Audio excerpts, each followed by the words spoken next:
ও এক piece finishing শেষ করলাম, দেখো স্যার। আর ও এক পিস রয়েছে, এগুলো মারবার বাকি রয়েছে।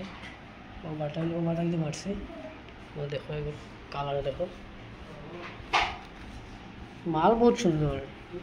মাতেছে গিয়া ও আমার মোবাইলের ক্যামেরাও কিন্তু মানে অত সুন্দর ওঠে না, ওখানে কথা অরিজিনাল কালারগুলো আয় না, তোরা ডুপ্লিকেট আয় যায়, কিন্তু মালগুলো চিক চিক চিক চিক চিক চিক করে কালার সামনে থেকে দেখায়।